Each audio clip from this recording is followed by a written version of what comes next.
গুৱাহাটী উত্তৰ গুৱাহাটী সংযোগী নিৰ্মীয়মান দলঙত নাহৰ ফুটুকীৰ বিচৰণক লৈ আতংক জানিব পৰা মতে নৱনিৰ্মিত দলঙত আশ্ৰয় এটা নাহৰ ফুটুকীৰ আক্ৰমণত আহত হৈছে জলসম্পদ বিভাগৰ এজন কৰ্মচাৰী আহত লোকজন পশ্চিমবংগৰ উদয় ঘোষ ইফালে নাহৰ ফুটুকীৰ ভয়ত শ্ৰমিকৰ মাজত সৃষ্টি হৈছে আতংকৰ পুৱতি নিশা প্ৰায় 2 মান বজাতেই অৱস্থিতি ধৰা পৰিছিল আৰু সেই সময়ছোৱাৰ পৰাই নাহৰ ফুটুকীটো উদ্ধাৰৰ বাবে বিভিন্ন ধৰণৰ অভিযান চলিছিল এখন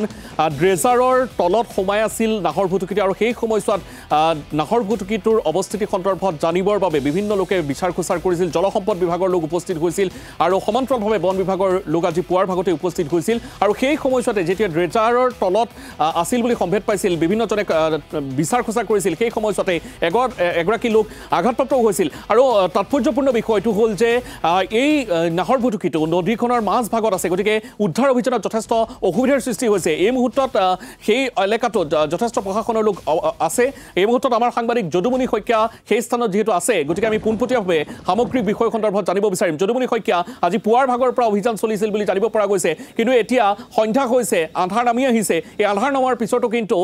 বৰ্তমানলৈকে নাহৰ ফুটুকীটো পিঞ্জৰাবদ্ধ কৰা বা উদ্ধাৰ কৰাটো সম্ভৱ হৈ উঠা নাই সবিশেষ কি আছে তথ্য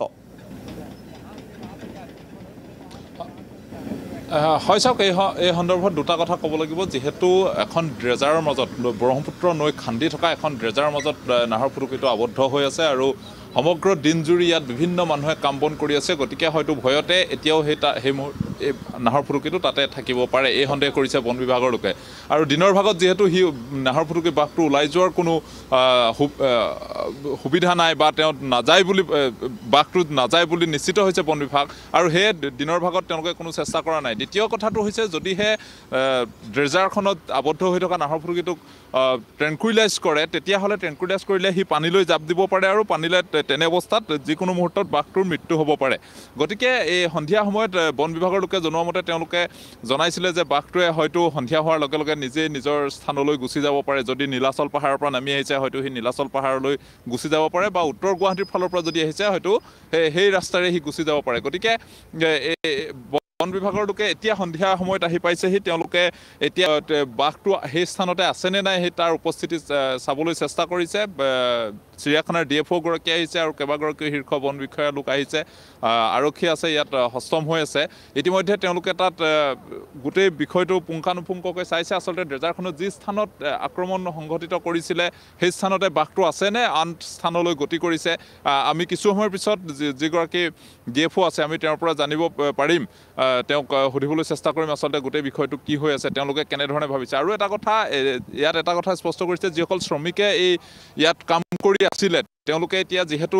নিশাৰ ভাগতে আহি আক্ৰমণ কৰিছে গতিকে ইয়াৰ শ্ৰমিকসকলে ভয়তে গুচি গৈছে তেওঁলোকে পুনৰ বাঘটো পিঞ্জৰাবদ্ধ অথবা খেদি নপঠিয়ালৈকে তেওঁলোক নাহো বুলি ইতিমধ্যে স্পষ্ট কৰি দিছে সেয়ে বন বিভাগৰ লোকেও বা প্ৰশাসনেও এইটো তেওঁলোকে চেষ্টা কৰিছে যাতে বাঘটো আঁতৰাই পঠাব পাৰে কি পদ্ধতিৰে আঁতৰাই পঠায় সেয়া আমি পিছৰ পৰ্যায়ত জানিব পাৰিম এতিয়া মই মোৰ সতীৰ্থ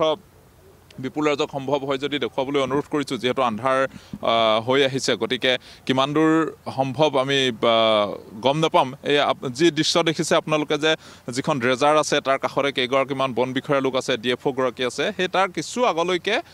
ড্ৰেজাৰখনত আবদ্ধ হৈ আছে বুলি এতিয়াও তেওঁলোকে বন বিভাগৰ লোকে সন্দেহ প্ৰকাশ কৰিছে আৰু নাৱেৰে গৈ তেওঁলোকে বিপৰীত দিশৰ পৰা বাঘটোৰ অৱস্থিতিৰ চাবলৈ চেষ্টা কৰিছিলে সেইটো সম্ভৱ হৈ উঠা নাই আৰু তেওঁলোকে শক্তিশালী ট্ৰছ বা বিভিন্ন ধৰণৰ তেনেকুৱা নিশা চাব পৰা সা সামগ্ৰী লৈ ইতিমধ্যে উপস্থিত হৈছে প্ৰায় 20-30 গৰাকী বন বিষয়াৰ লোক আৰক্ষীৰ লোক আহি ইয়াত উপস্থিত হৈছে আৰু কি কৰে এই মুহূৰ্তলৈকে স্পষ্ট হোৱা নাই যিহেতু আমাক সেই স্থানলৈ যাবলৈ দিয়া হোৱা নাই ওচৰলৈ যাবলৈ দিয়া হোৱা নাই যিকোনো মুহূৰ্তত বাঘটোৱে আক্ৰমণ সংঘটিত কৰিব পাৰে বুলি তেওঁলোকে শংকিত হৈ আছে সেয়ে সংবাদ মাধ্যম নালাগে আন কোনো লোকক যাবলৈ দিয়া হোৱা নাই আৰু সেই স্থানত পৰীক্ষা কৰি আছে বন বিভাগৰ লোকে বাঘটোক কিদৰে আচলতে ট্ৰেংকুইলাইজ কৰিব পাৰে অথবা তাৰ পৰা খেদি পঠিয়াব পাৰে কাৰণ খেদি পঠিয়ালেও যদি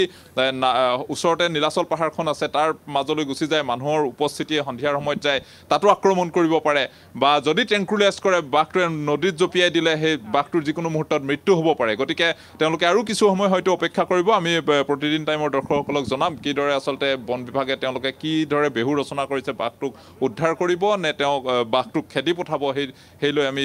কিছু সময়ৰ পিছত জানিব পাৰিম নিশ্চয় এই মুহূৰ্তত আপোনাক ধন্যবাদ জনাইছোঁ আপুনি সবিশেষ তথ্য জনোৱাৰ বাবে আৰু এনেধৰণে দেখিবলৈ পোৱা গৈছে পুৱতি নিশাৰ পৰা বৰ্তমান মুহূৰ্তলৈকে চাঞ্চল্যৰ সৃষ্টি হৈ আছে আৰু সকলো আতংকিত হৈ আছে কাৰণ বৰ্তমান সময়ছোৱাতো বাঘটো উদ্ধাৰ কৰিব পৰা অৱস্থাত থকা নাই কাৰণ মাজ অংশত আছে নদীখনৰ গতিকে যথেষ্ট কাৰিকৰী অসুবিধা আছে পৰিস্থিতিগত কাৰণত বৰ্তমানো কিন্তু উদ্ধাৰ অভিযান সফল হোৱা নাই